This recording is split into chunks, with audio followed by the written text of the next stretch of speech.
मी माझ्या मायबाबूंना सांगतो ही योजना गरिबांच्या करता, ज्यांचं उत्पन्न महिन्याचं 20,000 रुपयाच्या आत आहे, साधारण 2.5 लाख रुपये वर्षाला उत्पन्न 2.5 लाखाच्या आत आहे, त्यांच्या महिलांच्या करता. आता ज्या महिलांच्या घरी गाड्या घोड्या असतील, म्हणजे 4 चाकी वाहन, त्यांना त्याचं 1,500 रुपये ही गरिबांच्या करता, गरजू महिलांच्या करता.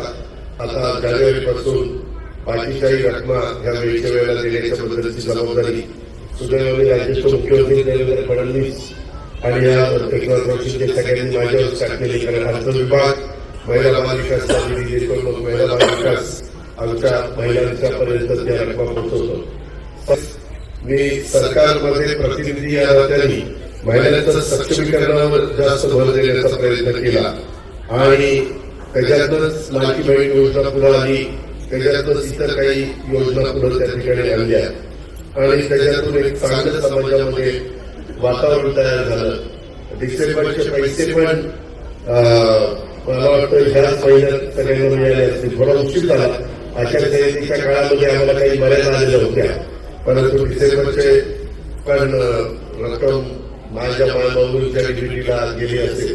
आता जानेवारीपासून बाकीच्याही रकमा ह्या वेळच्या वेळेला देण्याच्या बद्दलची जबाबदारी सुदैवाने राज्याचे मुख्यमंत्री देवेंद्र फडणवीस आणि या एकनाथ शिंदे सगळ्यांनी माझ्यावर टाकलेली. कारण अर्थ विभाग, महिला बाल विकास निधी देतो, मग महिला बाल विकास आमच्या महिलांच्या पर्यंत त्या रकमा पोहोचवतो. समाजात सध्या एक वेगळ्या प्रकारची चर्चा चालू आहे.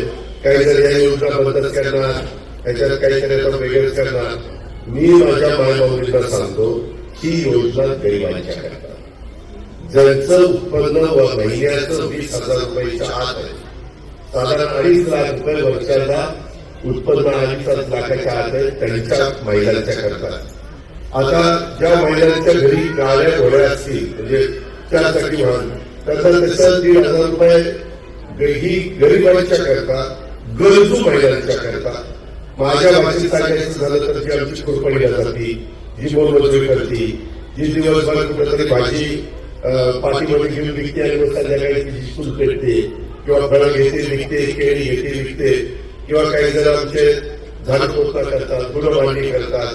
काही जण माझ्या महिला एका दिवशी 4 घरात स्वयंपाक, तिथं पोळ्या लाटणं, भाजी दोन करणं, डाळ भात करणं, असं करून त्या पुढे जात असतात. अशा ज्या गरजू महिला आहेत की ज्यांना कुठलाच आधार नाही, अशांच्या करता ही योजना आणली.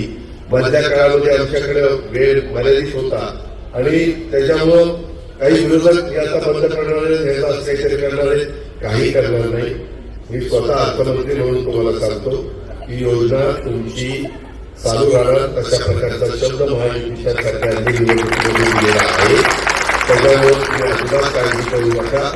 त्याबद्दलची विनंती मी माझ्या सगळ्या लाडक्या बहिणींना आणि माझ्या मायबाबूंना देखील करतो.